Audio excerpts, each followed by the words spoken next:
Ku kenakan kacamata iman untuk temukan kehendak Tuhan dalam hening dan bening, agar hidupku Tuhan bimbing.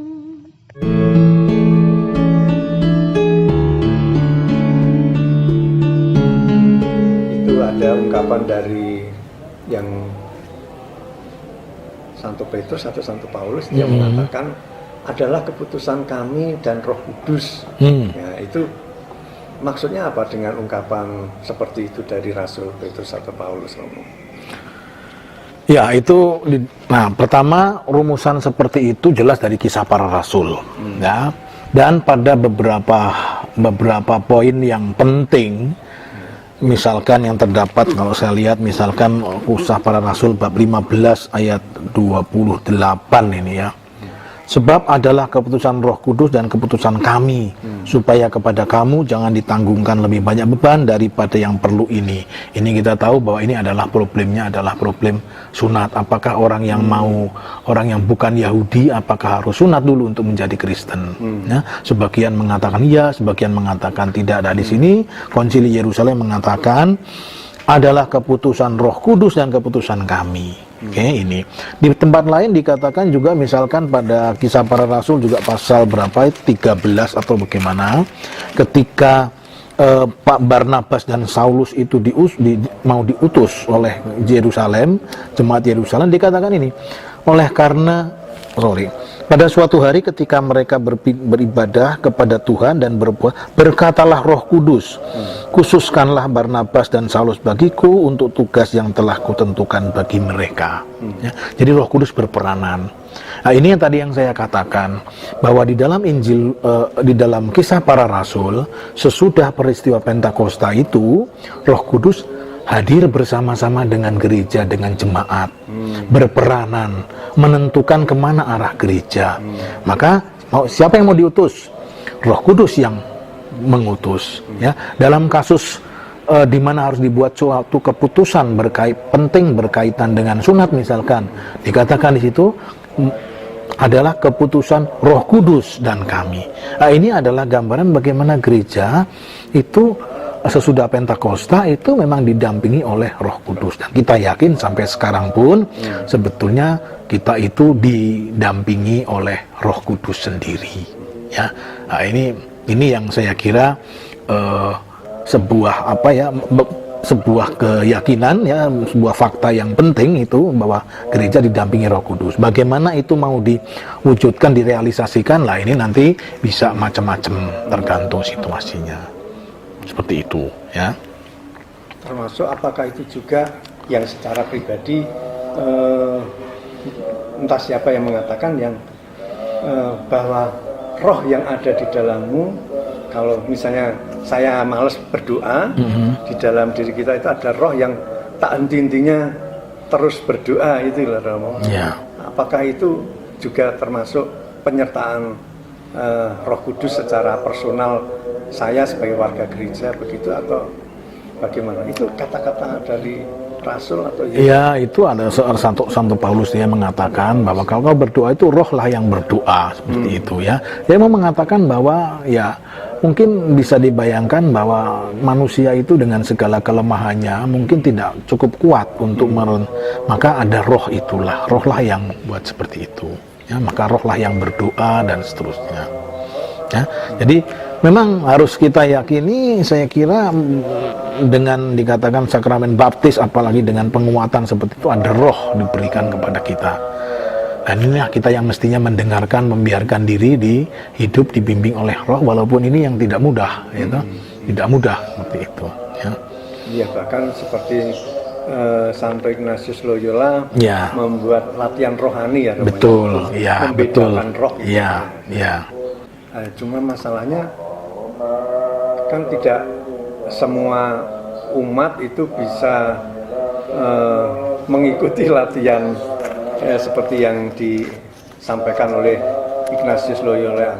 Apakah ada semacam tool atau sarana yang sederhana Romo untuk umat kebanyakan, bagaimana mengikuti bimbingan Roh Kudus atau mempertajam kepekaan kita terhadap bimbingan Roh Kudus itu, Romo? Iya, sebetulnya gini Mas ya. Dalam kasus-kasus yang normal, sebetulnya kita tidak perlu secara khusus ya, kita tahu kok bahwa misalkan saya harus ada dorongan untuk mencuri, sudah tahu mencuri itu jahat, tidak perlu lagi dibuat tidak harus membuat pembedaan roh, itu tidak perlu, jelas itu.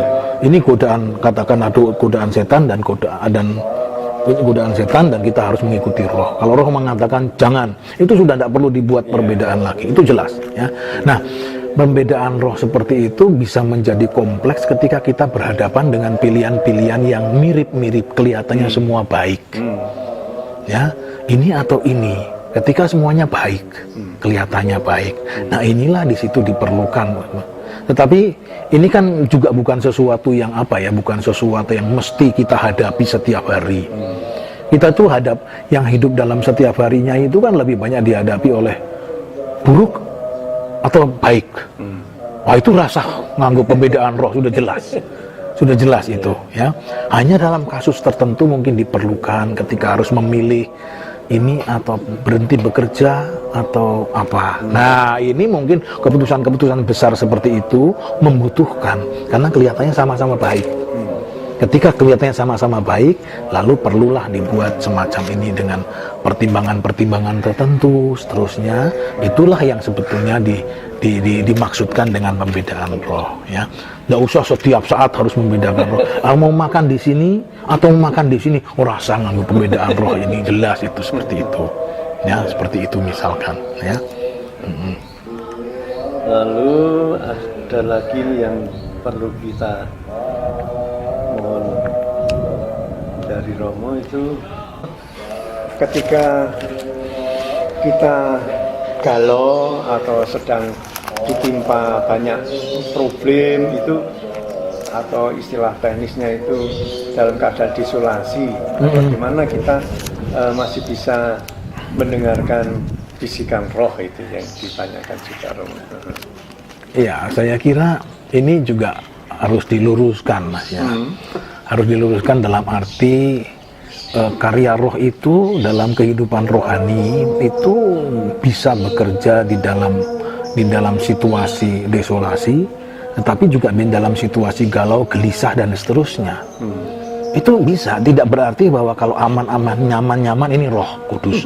Kalau tidak nyaman ini bukan roh kudus, tidak. Oleh karena itu persoalannya adalah, misalkan saya ambil contoh seperti ini ya, misalkan saya habis berbuat sesuatu yang tidak boleh saya buat, misalkan saya katakanlah saja korupsi. Sudah korupsi itu bisa saja saya tidak nyaman, gelisah terus panjang hari, ya toh penambangan. Nah, ini apa? Mungkin saja roh di situ berkarya dan menegur dan mengingatkan saya dalam situasi seperti itu, bahwa apa yang kamu buat itu salah, kamu harus memperbaiki, kamu harus dan seterusnya. Ya, jadi saya kira desolasi dan konsolasi itu, kalau mau digunakan istilah itu, tidak serta-merta berarti ada dan tidak adanya Roh Kudus. Ini dua hal yang saya kira berbeda. Ya, bisa saja dalam situasi konsolasi seperti itu kita senang seperti ini, tapi jangan-jangan ini berbahaya, situasi berbahaya.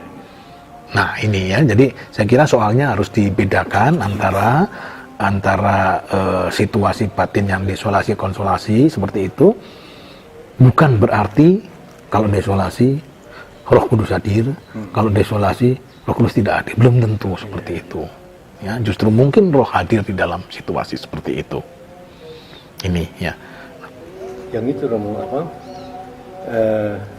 kaitannya roh, aku percayakan Roh Kudus dengan Gereja Katolik yang kudus. Oh, itu ya. Ya, persekutuan para kudus, pengampunan dosa, kebangkitan badan, kehidupan kekal. Ya.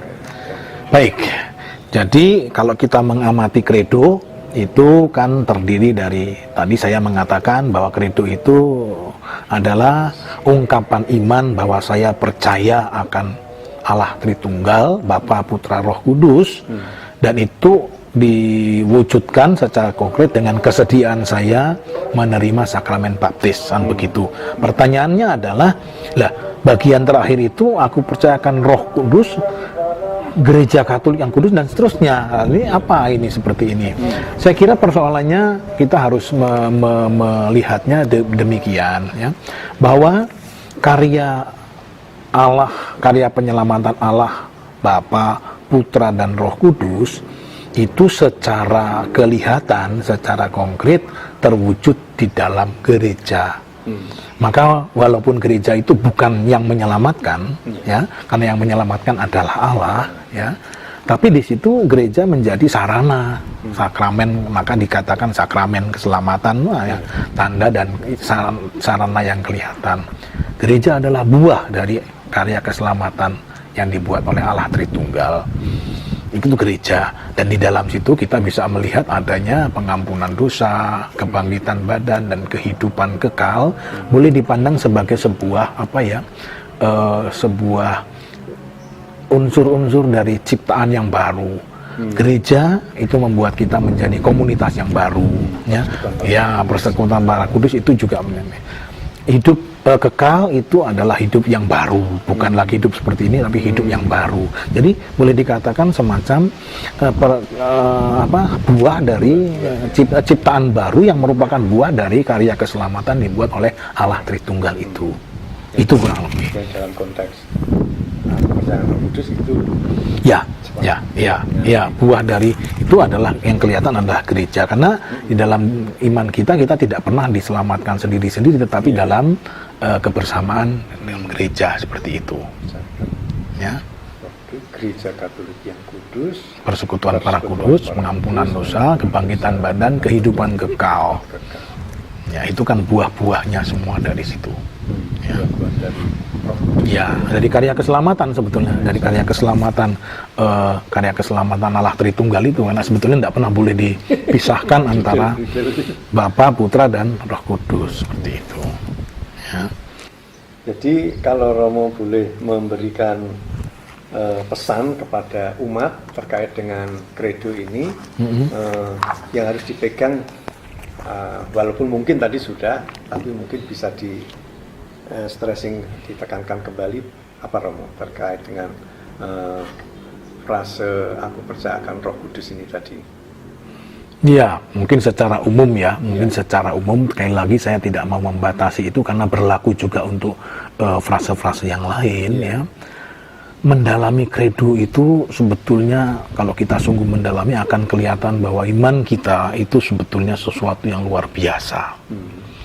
Hanya seringkali kan kita tidak terlalu mendalami. Maka saya kira apa yang Mas Benoa buat dengan hal-hal katekese untuk terutama untuk yang sudah baptis seperti itu, ini sebuah usaha yang bagus sekali supaya orang-orang itu tahu mengapa saya percaya dan bukan hanya ikut-ikutan. Kalau saya tahu mengapa saya percaya, mengapa beriman, mengapa saya memilih agama Katolik dan tahu sungguh melalui tentu studi dan pembelajaran, orang tidak akan meninggalkan. Ya, tidak, ya pada pepatah itu tidak kenal maka tidak sayang, seperti itu, ya. Orang yang melarikan diri dan seterusnya itu karena sebetulnya tidak kenal. Karena kalau kenal itu tidak bisa seperti itu. Ini adalah pilihan yang paling baik. Maka usaha Mas Benowo untuk mencoba membantu saya kira sangat baik, dan ini perlu terus digalakkan, ya, dengan berbagai macam cara. Dan amin itu ya, itu terus berakhir dengan amin itu. Amin itu kan sebetulnya sebuah persetujuan utuh, ya. Saya setuju, saya mengamini semuanya itu. Amin, ya. Demikianlah yang menjadi itu persetujuan, ya, demikianlah saya setuju, seperti itu. Yang itu ungkapan yang lebih. Oke, Romo, karena sudah amin berarti. Ya, oke.